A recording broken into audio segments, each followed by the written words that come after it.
Welcome, everyone. Paul Nazareth here with the CAGP team. Excited to have you with us today for today's webinar and what we hope is an important discussion on working with plan giving and making the case to your boss and board. Well, today's one of those Saturday Night Live episodes where the musical guest is also the host. I'm your host, but I'm also your speaker today and excited to share all this with you and in fact curate much of the wisdom from our community from across the country. Before we begin, CAGP would feel it's important to acknowledge the many territories of Turtle Island on which we work and reside. These territories are home to many Indigenous peoples who've lived here for tens of thousands of years and continue to live and work here. We as settlers, immigrants, and their descendants, as visitors, we honor and we respect the many Indigenous peoples of this land and don't just hope, but are committed to act towards a just future together. If you'd like to learn more about the territory on which you work and reside, please visit nativeland.ca. Now, before our webinar begins, a few housekeeping notes for you as well. Please keep your videos off throughout the webinar. And as always, please light up that chat. Right now, excited to see where folks are joining us from across the country, some right across the entire country and a couple of blocks from where I am calling in from today. So please make sure videos and mics, and if you haven't already, please change your screen name to something so that colleagues can engage with you as well. We're excited to offer real-time transcription during the webinar today. In order to enable or disable this function, simply click on the CC icon at the bottom of your Zoom screen and click on Show or Hide. If you have any questions, please post them in the chat. I'll be monitoring it. My colleagues here at CAGP will be monitoring it. We'll do some Q&R at the end, but I'm keeping an eye on it. So truly appreciate your insights, your thoughts, your questions. You'll note in the login email my call-in Aaron sent you that there's a link to a Dropbox folder in which you'll find my bio, CFRE and MFA-P professional development tracker credits, a PDF of today's presentation. Yes, you're going to get a copy of the deck, and as well information on professional development. And as well, you'll get an email with a link to the recording within 24 hours. And this being our national free webinar, it'll be public on YouTube as well. And we'd appreciate it if you send it to those bosses and boards after too. Before we begin, we have a few words from our sponsor today, our colleagues at Pear Tree Canada. Marilyn, please join us. Thank you, Paul. Hello, everybody. My name is Marilyn Anthony, and I'm with Pear Tree Canada. I've been a professional fundraiser for over 25 years, and I'm very pleased to be responsible for our continued support of CAGP throughout those 13 years that Pear Tree has existed, and now as your webinar sponsor. Basically, in Canada, if you make a cash gift, a major gift, it costs you 50 cents to do so. What the Pear Tree format, flow-through share donation format does is lower that cost down to less than 10 cents across the country. And we are proud to facilitate over $500 million of flow-through shares for donation purposes a year, making us an important involvement in the resource sector and in the philanthropy sector. We work closely with advisors across the country, whether they be wealth, tax, or legal. So all of the areas of CAGP's focus are covered by Pear Tree. And likely you, I see lots of familiar organizational names, likely you have already received a gift, a major gift, from a donor who has used our format, as many donors use donor-advised funds or their own private foundations. I have colleagues across Canada, in British Columbia, in Alberta, in Ontario, in Quebec, and elsewhere, and we'd love to talk to you. Please visit peartreecanada.com to learn more and set up a meeting. Now back to Paul and for a fantastic webinar. Thank you. Thanks so much, Marilyn. So we're going to start. I'll be sharing my screen just now. We're going to jump in, but I'll share with you. Last night, I was in incredible danger of not being able to fall asleep. The incredible feeling of pressure that I have to represent our entire profession and community was keeping me up.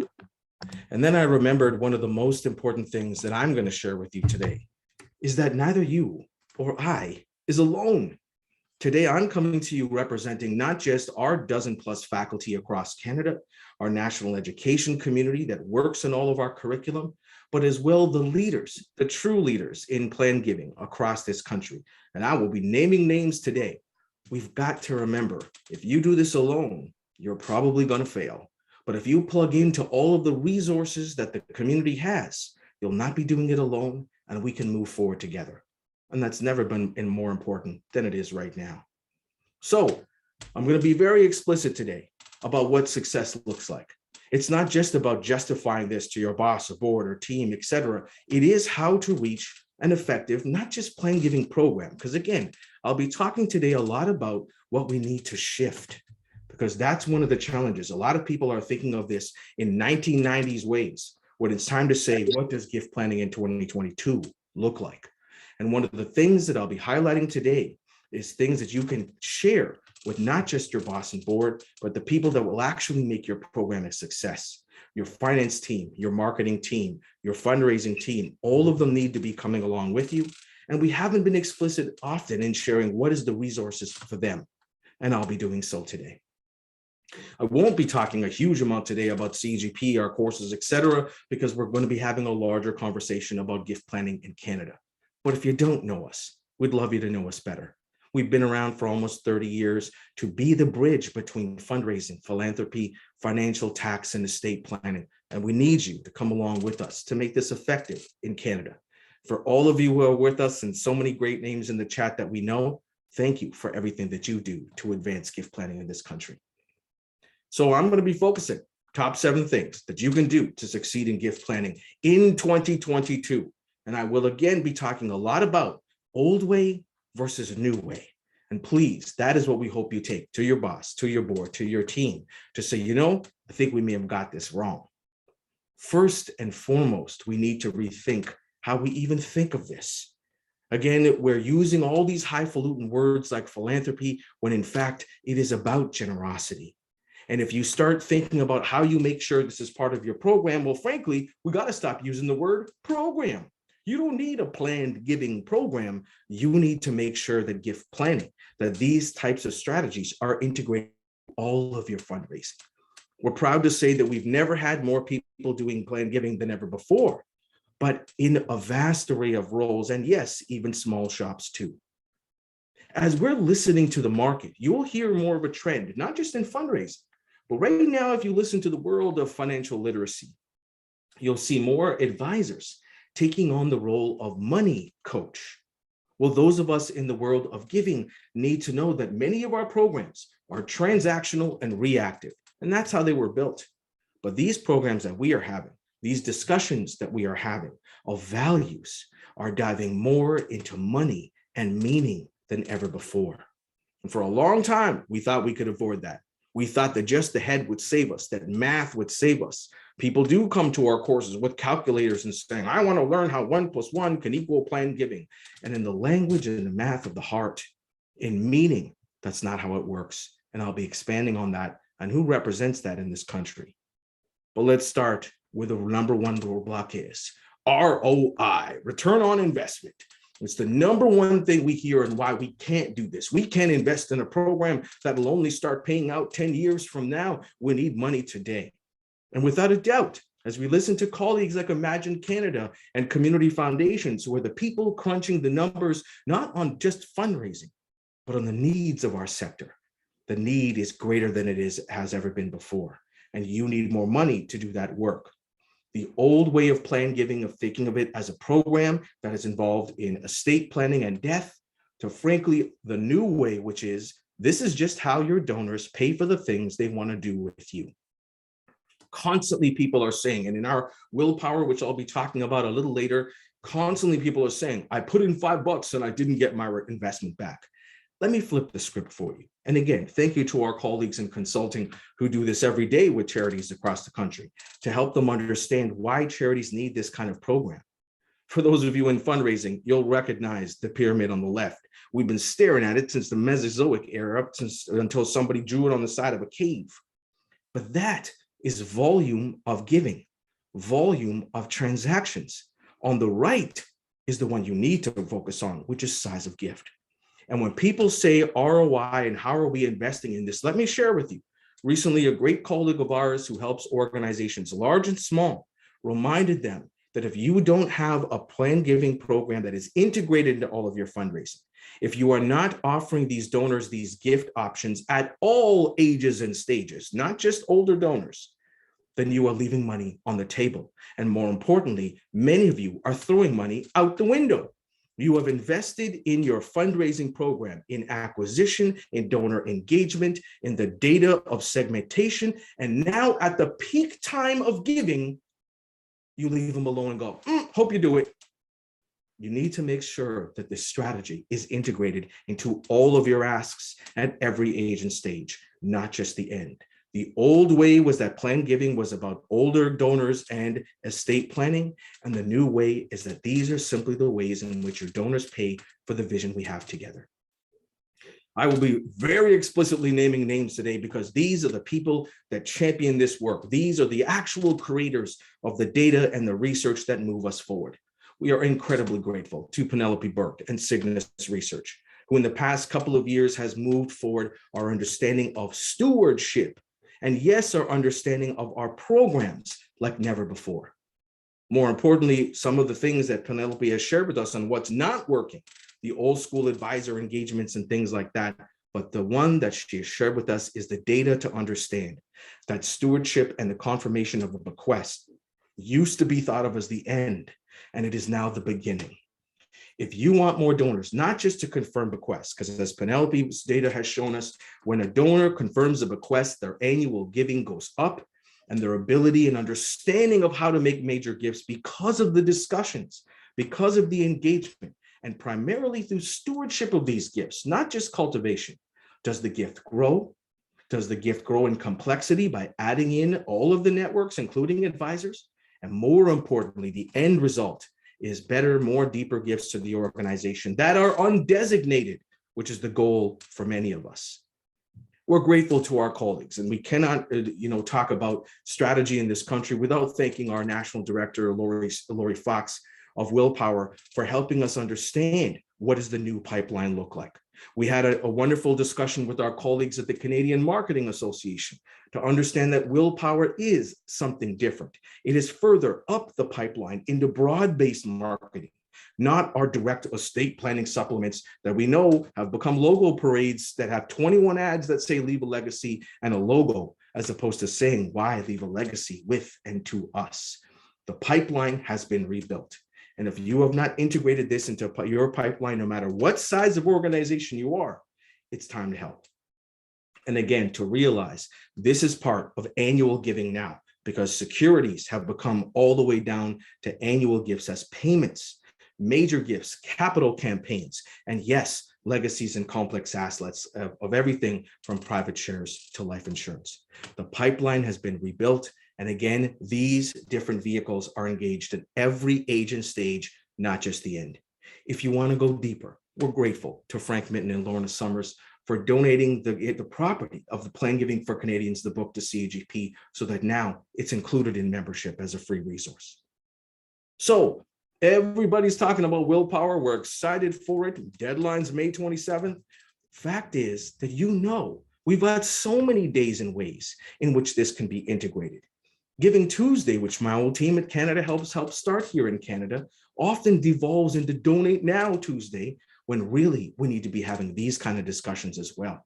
Everybody wants to do the event in town with all the charities like a bake sale around, when we need to go out and be engaging, yes, advisors, plan giving donors who are thinking of us in this investment-minded way in all of our discussions. From Giving Tuesday to National Philanthropy Day, and thank you to our local CAGP chapters that are now sponsoring a gift planning award, a philanthropic advisor award, so that we integrate this into all of our discussions where they happen.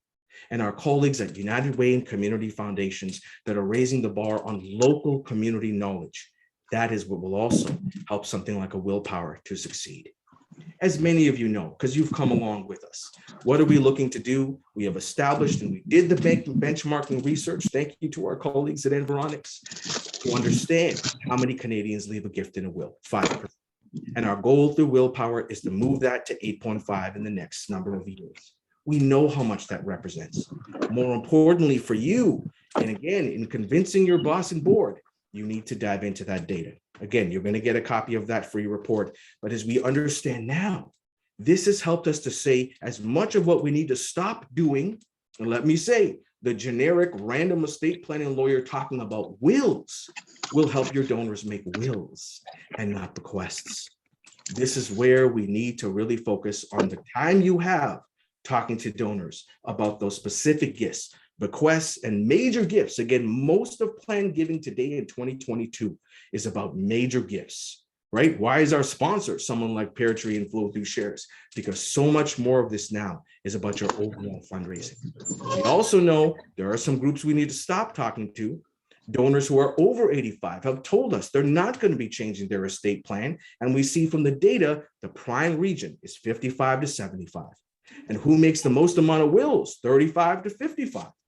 We are now understanding this pipeline in a different way. Come along with us in Willpower. You'll get the data, you'll get the training. This is what we're going to do as we evolve past our old campaign Leave a Legacy to now a new data-driven, digital hosted discussion on this kind of giving in Canada. In just our first national year, the response has been phenomenal. It's not just about clicks and awareness. Are gifts happening? You know, that's the real purpose of CAGP, not about all the chapters and memberships and those things. That's community. That's how it succeeds. But in your shop, we really need to be focused on, are we creating gifts? Not just are we doing things like hosting sessions and putting ads in papers. Are we tracking it to see where the gifts are? And that is the crux and focus of Willpower. To finally have a big public national conversation, not just the typical individual charity advertising in the space. This is what you're going to see as we move along. And we're excited to be part of a global movement of legacy programs to understand not just more of the data in the space and social behavior, but how do we move forward this program here in Canada? Can't say it enough. We hope you're going to join us. You got only a few days left. May 27th is the deadline to join in Canada. And as we move forward, again, this is a transition from old school one-time charity-led programs. Remember that May is Leave a Legacy month? No. When is the power of wills? All year round. Wills Week and Legacy Months and small programs, the future is that we will meet the donor whenever they are planning. Again, a reminder to our colleagues, please mute as well. I applaud you for eating chips, but maybe mute your mic. So number 2 is demographics and donors. The fact is the demographics are here. All of these different generations, the baby boom generation, Generation Y, are moving into transitioning assets, moving into high income bearing ages. We've got more of this data than ever before. We thank you to our colleagues at Imagine Canada, Rito Hall Foundation, that remind us, as much as taxes are important in the discussion, and again, people come to us as the Gift Planning Association thinking that if they're getting trained on the tax and the math, that they will have a program. And our marketing colleagues remind us that's not the case. Math will not save you. Only the heart. Why are we doing this? Why give a gift to our charity in life? Why include us as part of your estate plan? And the conversations and the program come together in practice and strategy. But where do they care? They care for those in need. They want to help. And taxes and awareness are one of the lowest levels ever. As we think about those different demographics, and I'm not going to spend too much time here because my biggest goal is connect you into local resources where you can advance. As we look at Generation Y, a reminder, most of your planned giving programs have brochures with old people's hands on them, as we hear from our colleague Penelope Burke. This is ageist. We know that anyone can leave this bequest. Heck, to our own organization, when CAGP launched our own foundation, I'd love to tell you I was the first bequest. I love the organization. Our first bequest was from a young professional and a pregnant mother because they believed in what needed to be done. And this is the same for your donors. Don't assume who's making what kind of gift. And again, when we say where our securities, number 1, integrated into, major gifts, capital campaigns, in life giving. It's not about old people anymore. When it comes to that generation, baby boomers, they are healthier and wealthier than they've ever been in Canadian history.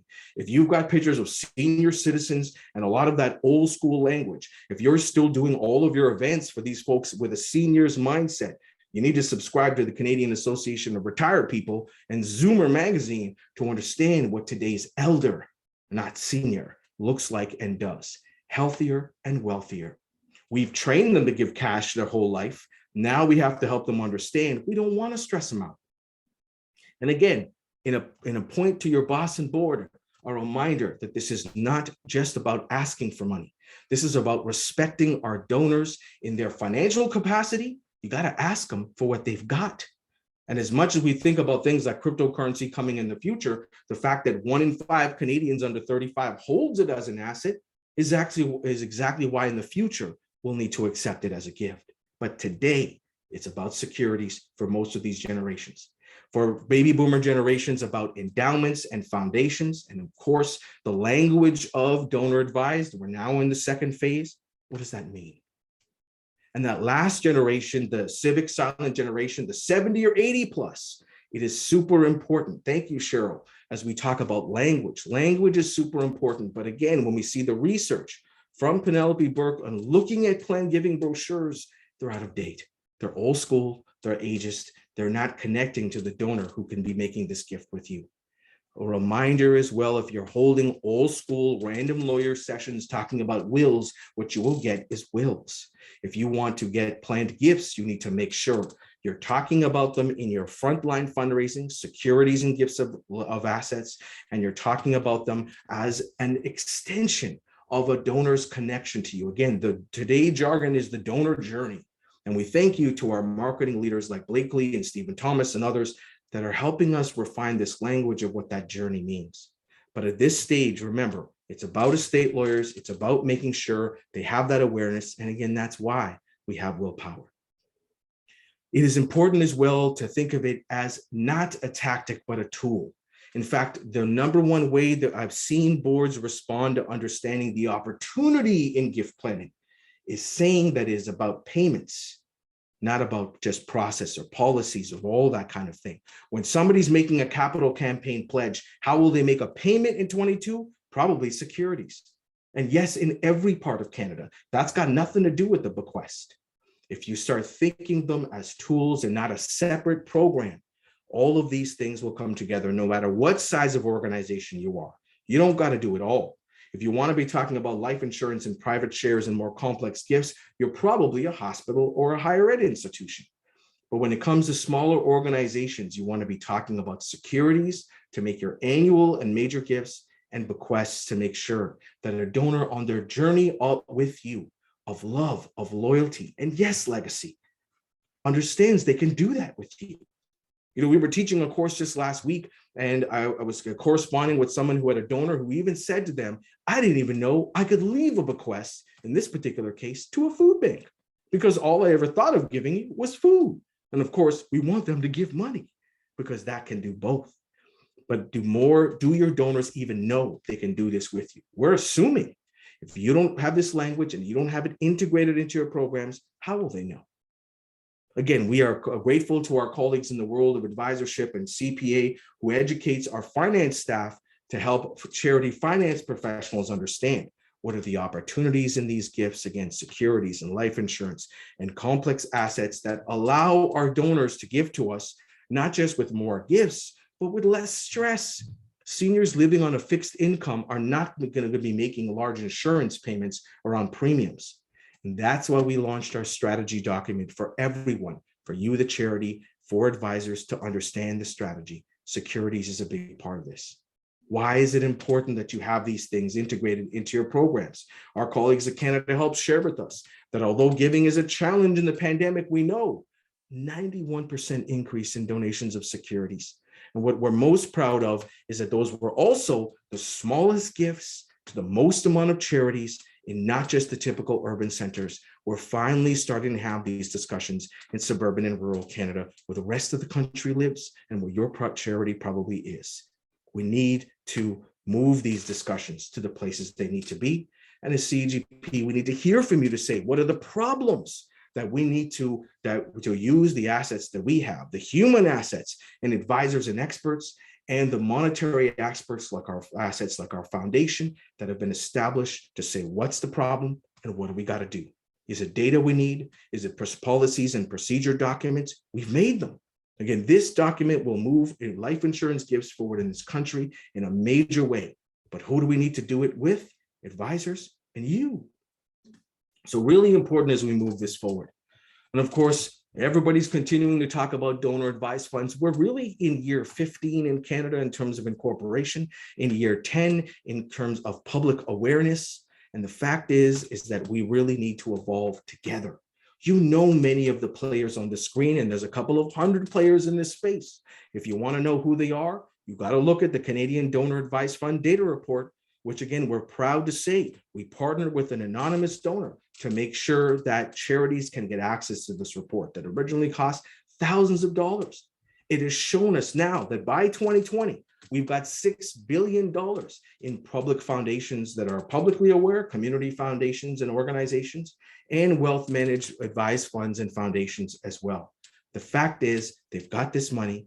It needs to be spent on qualified donees. That's you. The next phase of donor advised funds will be getting that money out to charities to do that good work, no matter what the disbursement quota is. We need to flip the script on these, both in our colleagues in foundations and donor advisory, to understand we've got to get that money on the street. We need to help donors understand what was their purpose from the beginning, and their purpose is social good, is granting to organizations like you. I'm very grateful to a lot of these folks you see here on the screen for chatting with them at the beginning of this year to start working out the language. You've heard us say forever in our courses with a lot of our marketing experts, at the very least, and it's time to say at the very least, this is not a magic bullet. It will not solve all your problems to have these check boxes on your material. But when it comes to integrating in that language, number one, I would like to make this gift annual, mid-level, major, using securities. If you don't have a securities checkbox as a payment option on your capital campaign forms, you are going to raise less money.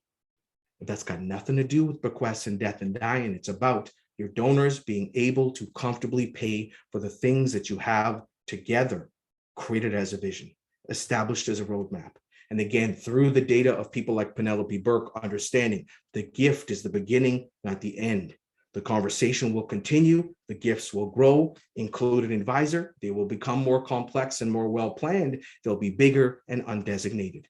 And in 2022, when we asked all the experts to say, how do we get to you? How do we get to the donors? We need to start putting check boxes like this, the last one, so the donors can let us know that they've got advised funds. It won't always be the foundation or the advisor telling you that. It's a really important piece. We have got the partners. Why is this the golden age of gift planning? Because the partners are lined up. We've got partners as charities and partners as advisors. First and foremost, our colleagues at Canada's community foundations. In essence, a community bank for social good. They now are established in almost every major urban, suburban, and rural center in Canada, and they are your primary partner in planned giving because they are the entity. They are the one who doesn't just hold the funds, but again, they're one of the largest data producers on local need. When it comes to vital signs and community reporting, again, if you ask a donor where they want to give, they will name the usual suspects. You know, I've been in this community for over 20 years, working with small and large charities, higher ed and healthcare, and yes, as an advisor in a wealth management firm. And if you ask again donors for the list, they'll give you the old list. And in fact, many of them have overlooked you because they only think they can make annual and major gifts. Community need and understanding of what are the needs here. Social service, healthcare, and again, we need partners in advisorship and government, hunger, housing, homelessness, healthcare. Has that really moved forward in a big way? Or after the pandemic, is there more need than ever? And who will be helping donors and advisors understand that need from a total charity perspective? Primarily our partners at community foundations. Again, as we've shared, willpower in all those days and ways. We need to activate all of them. Willpower, again, will be the full year, all year round connection to donor. On if you're making a will, please put a charity in it, and here are our local organizations, and here's an advisor that can help you. But we need to integrate it into all the rest, all of the celebrations of philanthropy, all of the conversations around generosity. And we know there will be more partnership opportunities. Again, listening to that federal budget. Thank you, Miller Thompson, Norton Rose, Carter's, Bloomberg, who share with us those law firms who update after the budget. What is the actual way this is going to play out? one that we are really listening to, especially those of you with small organizations. The partnerships that Bill 216 is going to be opening up. Let's keep listening. Again, subscribe to our list. We curate all of this from the technical experts in the country. The charity partners are lined up. Community foundations, United Ways, those hub networks. But we also know it is time to really embrace the fact that we have activated more advisor partners than ever, and they are ready to be working with you. And if you're not working with them, you're losing a major key element to success of your program. There's so many different problems. And again, as an advisor myself, the timing of many of the gifts were not lined up with your campaigns, your annual campaigns, your capital campaigns. And for those of you that are doing them, your proactive legacy campaigns. It often does not line up with the actual life of the donor. Who is there at that moment? Their advisor. And not all advisors are born equal, right? We've got financial advisors, tax, estate advisors, we've got wealth advisors, family wealth advisors, and we have now in 2022, philanthropic advisors who are independent across the country, advising family foundations and personal wealth teams. There are different timings and priorities, and they need to be plugged into you. The old way was thinking we have to connect into all these big national offices with someone with the title philanthropic advisory, when wonderfully enough, they have been working for 10 years to educate their local teams, and you have a local partner. Where do they primarily live? Well, that's why we've got 19 chapters across Canada, and I'll connect you to them. But in suburban and rural communities, wonderfully enough, we've got more advisors that are ready to be your partner. That is why CAGP was created, to be the bridge between all these key players: tax, law, insurance, accounting, banking, philanthropic advisory. Wherever it is, where they're representing you, and when we can, plug you back into it on the national level. But sorry, the power is on the ground, local, in your community. Our local chapters are where the real rubber hits the road. The discussions, the strategy, how do you do it here in our province, in our community? You want all this data for your boss and board, but really we need to let them know the biggest charity in our town is doing it. They could suck up all that money for sure. And that old way was collaboration, it was competition. And the new way is collaboration. I want to tell you, we are grateful to healthcare, to higher ed, to community foundations who have been sponsoring small charities to attend and access our education, to get access to willpower. They are looking to raise that whole tide, but you have to represent your cause.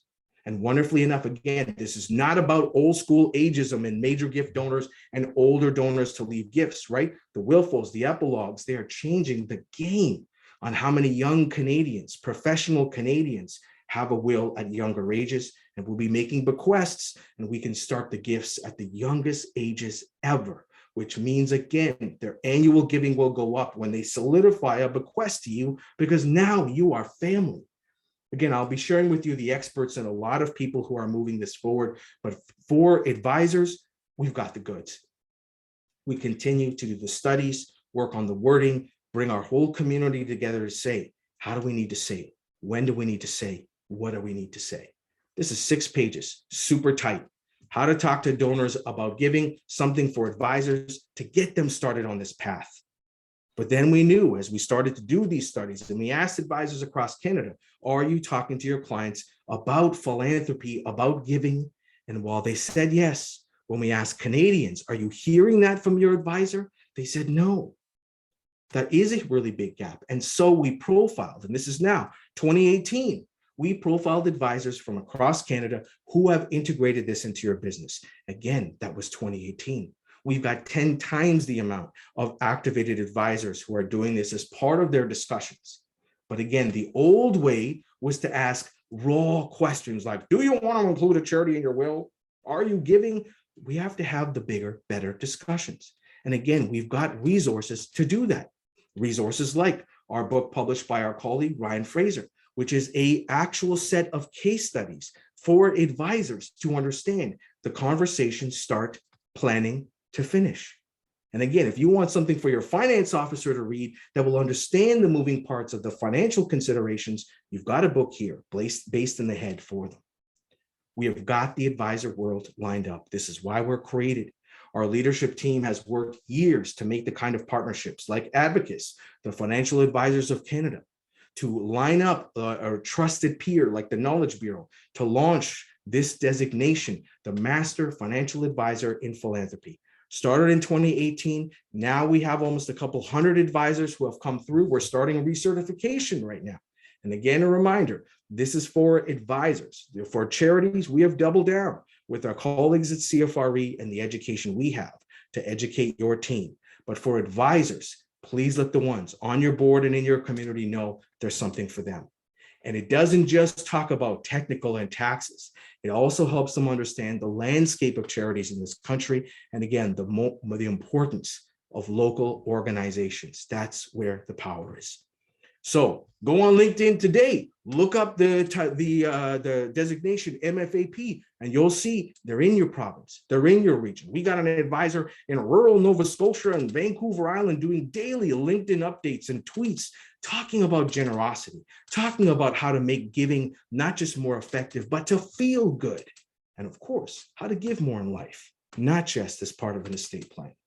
Come on board with us and make sure your advisors know about this designation. And again, we've got the easy on-ramp for them. Here is the roadmap. If you haven't seen our professional development roadmap for charities, we've got one now for advisors. Where to start, how to grow, what network to build, both in your world as an advisor and in the world of charity locally. We've got it. We've got the on-ramp. Let's share it with them. And as we start to finish up, I want to make sure we have time for questions. Again, we really need to rely on the actual experts and the people who are leading the research discussions. When it comes to Canada, we're very grateful that we've got a connection into the Charities Directorate, that we've got StatsCan data that is coming up from colleagues like the Fraser Institute that helps us understand where is giving. And again, not just those national numbers. Every day, CAGP gets an email that says, what's the average request? When really we need to be talking about what is the average gift, gifts of assets to your local provincial groups.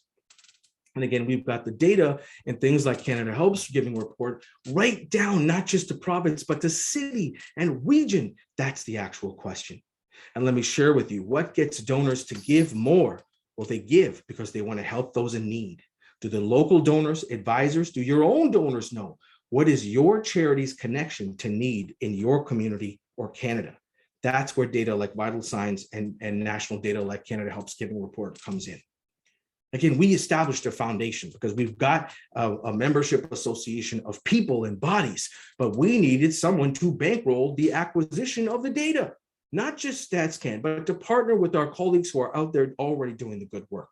We were proud in 2021 to be a co-funder of the Association of Fundraising Professionals' national data, What Canadians Want. We put the money behind it and asked the questions.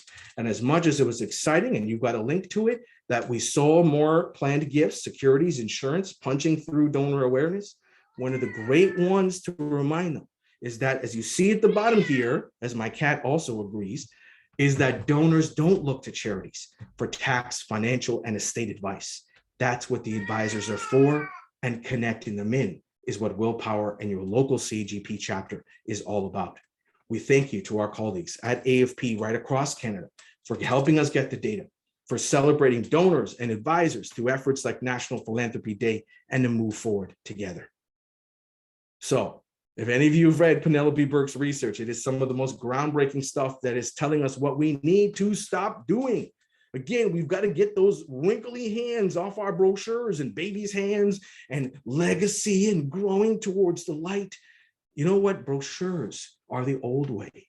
And the new way is to integrate these gift vehicles in all of your fundraising and these methodologies into all of your donor discussions. I cannot say enough. And our colleague, Catherine Myrie of the National Association of Gift Planning in the States once said that our donors' passion and vision is the paint. Our mission is the canvas. Together, we create a beautiful picture of what the donor could do. And then they turn to you and say, how do I pay for that? And the answer is, if you want to do it today, you can use securities or other assets. If you want to do it as part of your total plan, you need to talk to the proper advisor to do so. And if it's part of your estate plan, here's the wording for a bequest. But the fact is, in 2022, as Penelope shares with us, we've got more different asset gifts engaged in capital campaigns, and we've got more legacy discussions involved in campaign pledge payments.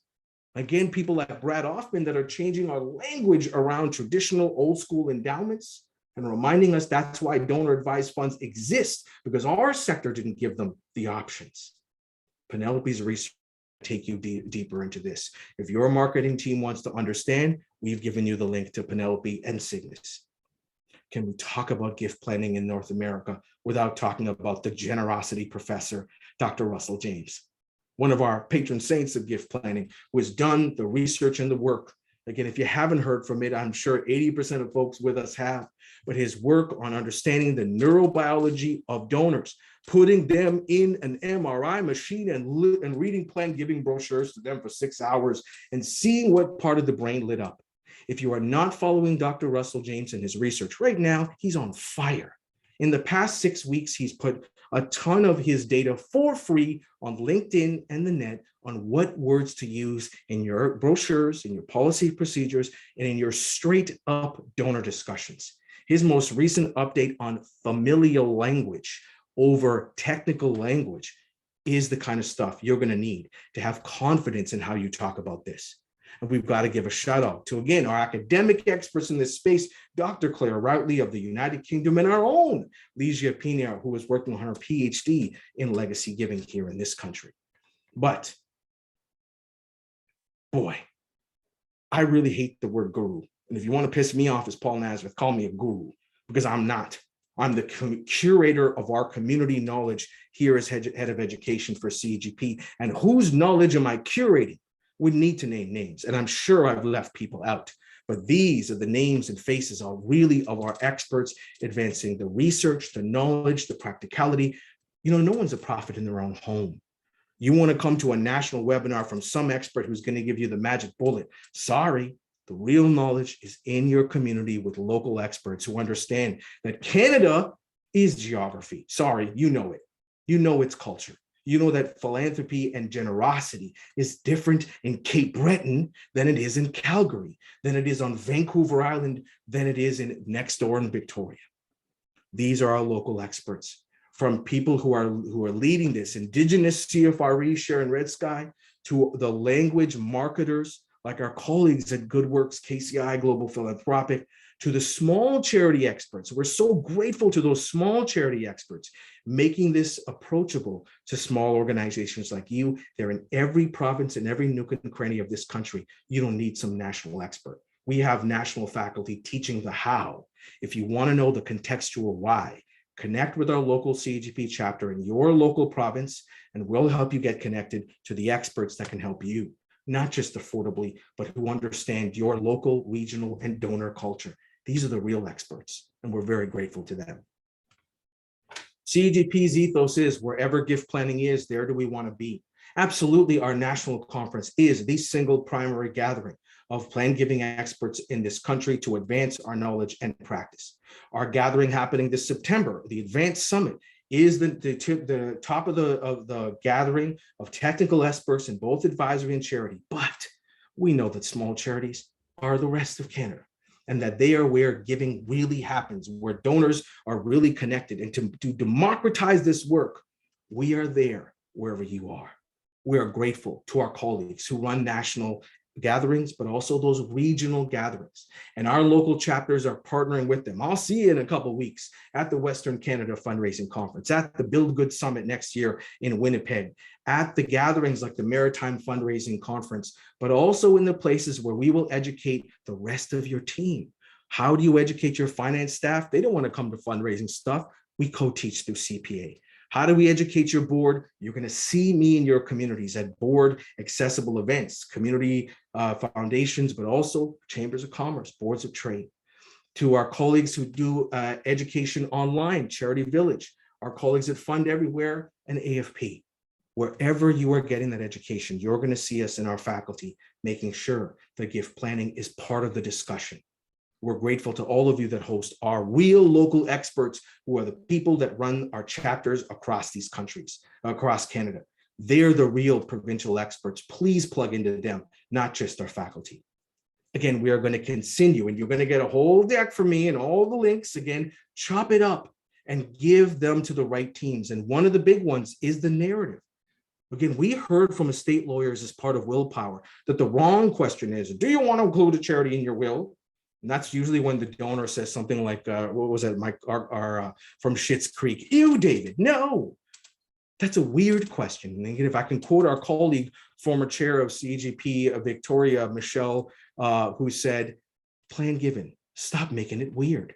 And what we mean by that is making it about death, dying, making about awkward conversations when we ask the right questions. Not do you want to leave a gift in your will, but how do you want to be remembered? And why is our charity part of that story? That's the question. Not can we give you bequest wording, which is what everybody also thinks. Again, our real superpower. We're not like a lot of other national organizations where there's a building somewhere. The fact is, our local chapters, we have 19 of them across this country, can help you create the local knowledge, the local data that really matters to you, having a successful fundraising program, not just plan giving program. The biggest and most effective plan giving programs, of course, live in hospitals and universities and big organizations. How does a small local charity do it? You need to make it part of all you do, part of your major giving training, so that you don't have to have a standalone person. Again, why is our association at the highest level of membership in 30 years? Because we have more people doing plan giving, less of the time. Integrate it into the work you do, into your staff professional development. Yes, we've got a ton of courses, but again, that local knowledge at local chapters is where it's at. And as we finish up the ongoing education, of course, here at CGP, that is one of our big national purposes, to educate charities, educate advisors, educate the public. We have got the on-ramps for you in our professional development roadmap to say, where do you start? Where do you go? We'll continue to host important national discussions on strategy. Our next one coming up is with our former board chair, Malcolm Berry, who'll be talking about the differences in gift planning on both sides of the border. As so many of our members constantly ask us about, and it's going to be a fun conversation because, as we know, Malcolm is a practitioner, and we'll be talking about how to make this approachable to the work you do. Look, we're not just building back or whatever, or going back to there was no back to nothing. We've got to go forward, building in a way that is responsive to your needs, and the best way to do that. So we're not just taking everything online. Yes, there will be some things online like webinar Wednesdays. We've launched new education like practical philanthropic conversations. And we're excited because one of our biggest requests at our conference and in person was training on bequest information for your finance staff and your fundraising teams. That we have taken online. Our most requested education, curriculum-based, we've got online. But we will continue those discussions in community at our chapters, again, where the real knowledge is. If you want to advance your understanding, and everybody wants to talk about diversity these days, well, then let's base it in the data, not in the anecdotal or the gut. Data like Imagine Canada's Newcomer Giving Report that breaks down by province, by region, newcomers, immigrants, and their connection to giving and charity, and yes, the inclusion of where planned giving vehicles sit in that. We can't have the discussion in this country without making sure that reconciliation, climate change, racial, social justice, gender justice is part of our why going forward. We're grateful to our community. We were nervous. At our last gathering, we took that risk and said, are you ready? And the community came back and said, like our wonderful emissary Lizzo, it's about damn time to have these discussions on reconciliation and understanding how philanthropy and generosity can be framed in ways that connect to who we really want to be and our values. If you're not following one of our experts, Sharon Redsky, who's been speaking across the country, and our partnership as the Gift Planning Association, as a new member of the Circle on Indigenous Philanthropy in Canada, as they define Indigenous philanthropy, not just how to serve and support Indigenous people in this country, but how they are advancing generosity and the knowledge of their 1,000-year-old wisdom on how we do that. If we also don't look ourselves in the eye, how can we talk about justice moving forward? If you have not seen the Canadian Foundation report on Black communities, if you have not read Collecting Courage, who people like to say is mostly American fundraisers, no, most of these folks are Canadian and their stories are here in our shops. You can't be which you can't see, as many people say, in the world of diverse representation. You're going to need more members of your shop who come from these communities. We want to help you do that through networking, yes, through now a new membership level that says you got someone you want to bring in of any real diversity, not just skin deep, but of accessibility when it comes to all these communities you want. $85 to make them a member if they've never been a fundraiser before. We have a small charity membership. We have a ton of resources for you in the space. We'd love to have you come along as a member and as part of the community. Again, I hope today I've given you the assets that you can have in those discussions and justifications with your boss, with your board, with your peers. If we can follow up, again, very much our local teams are ready to chat. Let's connect you into them. We used to end with a dictionary definition of what does gift planning mean. And our leadership team got an artist to come with us last year as part of our conference. And we asked our community, what does it mean to you? Again, the shift from fundraising to money is meaning.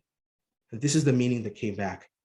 You'll get a link to this deck. I hope you take a look at this. And we're proud to say we're ready to have different conversations about what it means, not just old school extractive supremacy philanthropy. And if you're at our conference, you better buckle up. We're excited. We hope to have you in Halifax in June, but we're going to have some tough conversations. We're grateful to all of those that are coming along to have them with us. Again, don't worry. I got it all for you. And we've got the foundation material as well. Let's jump into questions. Great stuff. Awesome. Thank you to my colleagues who are sending them through. Indeed. And as always, first question. Are there concrete numbers I can show my CEO board that illustrate why my organization should be investing in gift planning? Absolutely. And again, a lot of colleagues wanted me to share those numbers with you today, but I want to share with you the weakness, the danger in sharing just national data. This is why we want to connect you to our local chapter teams and the local experts who know not just the national data, but here in our community with great respect. We both know as fundraisers, very often we get our bosses and boards to do things because other organizations they look at are doing it. That's where you need a better pitch. This organization, our lateral peer, your closest mental competitor raises X, and we can help you get that local data. But if you just say the average request is 35,000, if we're not asking, we're not going to get it. I can tell you, our peers have tried that and it doesn't work. They won't invest because they think it's about a bequest only. We need to let them know it's about current gifts, major gifts, capital campaigns, gifts of assets, or how your donors pay for a vision in life and as part of their estate. Wonderful. Oh boy. And thank you to those that are sending me notes. Many Russell James fans with us today who have indeed have said that new school language is really helping them in the space. Well, great. Again, a couple more questions on some of the data. Yes, and where can we find the different webinars or gatherings? Happy to share that. And again, when you know there are local ones, you'll see us connected into there. And if there's any reports or things that we have missed, that's where we draw it in from our local chapters. Great. How can we connect into local community that is beyond just our 19 chapters? Thank you to our colleague for asking that. Again, we are looking for more representation in rural Canada where the actual donors are. So we're grateful. That's what Willpower is going to do, is take us in every nook, corner, and cranny of this country through YouTube, Facebook, all of the digital elements. But again, the next thing to get us there, because you need that network to support you. We are activating our neutral charity partners, community foundations, United Ways. Thank you to our large charity partners, healthcare and higher ed, for sponsoring those advisor events. Again, we're saying you don't need 10 advisor events in your small town. We will look to host it with our chapter and a neutral partner, but then your charity needs to be ready. Can we accept securities? Do we understand what a gift of life insurance is? Are we ready to talk to donors who would want to make a bequest? And more importantly, in 2022, a major gift side by side with the plan. It will no longer be an either or, as the marketing experts can tell you. It is about integration, and your number one goal isn't understanding the math. It is confidence in the donor conversations. And our training and others can help you. There's so much resources, but stay close to the ground. Wonderful. Great. A couple more questions coming in on technical gifts. Thank you. And to those of you sending me direct messages, feel free. And again, a couple of questions here on who is the leader in what X link. And again, a couple of people asking for the advised fund report. Again, you can contact CAGP as a member. We can get it to you as a charity. And we are investing in the future of that report as it transitions in the future. Again, that's why we have a foundation, to be able to bankroll this kind of work. But the other one is, you bet, you've got experts like our colleagues here today as Pear Tree and others who are technical experts in specific gifts. What we want to get you is who are the experts for processing, for learning, but 9 times out of 10, you're talking to someone 3 provinces away when there's an expert 20 minutes from where you are. That's who we need to connect you with. That's what our local chapters can do for you. We're always saying there is a regional technical expert in all of it: law, financial planning, insurance, accounting, donor advised funds, etc.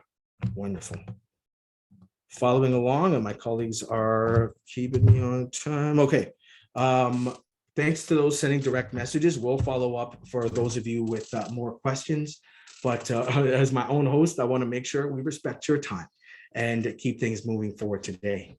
So I'm going to close up with us in the space, going to stop sharing there and transition. Thanks to all of you in the chat. Yes, good. I'm glad someone recognized that Lizzo quote. So we want to also not just thank you, but we need your feedback on how to make this more valuable. Please, my colleague is posting our survey link. Please help us to advance our resources in the way we teach, and let us know if there's data or things you need. That's what we're going to go get with our foundation. We hope you'll join us on May 25th for our next webinar, as I mentioned, in conversation with Malcolm Berry, our former board chair and gift planning practitioner.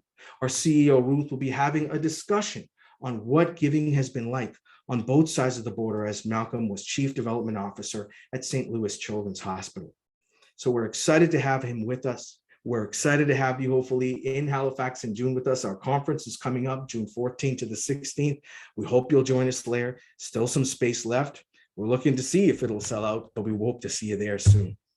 If you have any questions about this or any other professional development, you can go to our site, contact my colleague, Aaron, or myself.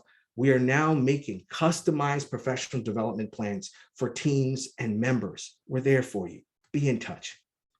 And as a reminder, our education program, including Webinar Wednesdays, is made possible through the generosity of supporters of the CAGP Foundation.